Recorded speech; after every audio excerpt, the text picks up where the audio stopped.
And if last week we talked about a couple minimized chord forms, okay? We talked about how we can make a B chord with just these three strings, right? I'm going to call that an A shape because it comes from the A chord, right? Let me move my chair so make sure you can see the whole neck. Playing with just that flat finger, right? Now, if I put the other chord that I think we talked about, right, was to be able to make a diagonal shape like this, right? It's a minimization of this bar chord here. This is an A in this position. If I were to move it around into other places, right, this would be a G, right? Even if I were to carry it forward, A, B, C, here's D at the 10th fret, right? I want to show you a song today that uses three chords, E, D, and A, and I want to show you how it can work in a bunch of different positions. So this is an E chord, right? This is a D chord. This shape right here is the one that I want to teach you today. It's sort of the third item in the circle that completes it. This is an A shape. We could put it in different places and it would have different names. It would sound different.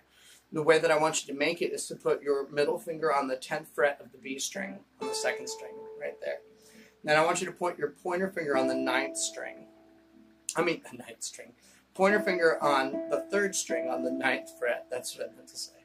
And then put your 3rd finger here on the 11th fret of the D string. So it goes 11, 10, 9. Okay, I'm sorry, that's totally wrong.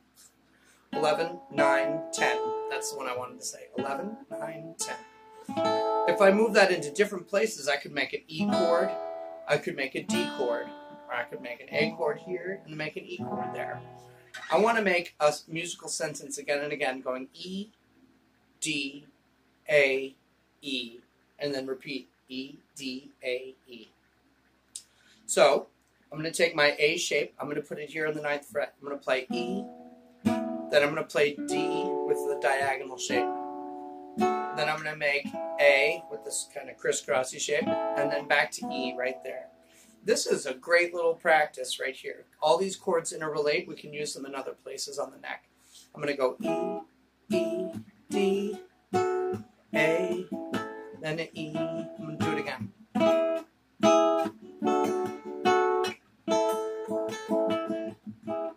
Very important reminder. You want to be muting the high string with your picking hand because we're not fretting any strings or any notes on that high string.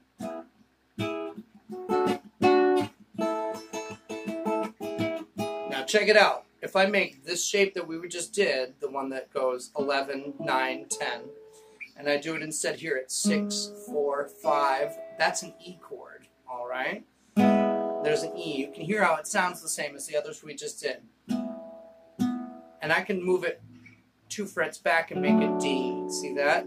So let's go E to D, then go flat to A, then come back to E.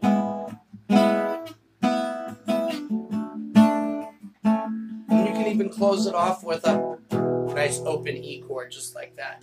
So here's a couple passes of the same musical sentence. E, E, D, A, E, and back over here. E, E, D, A.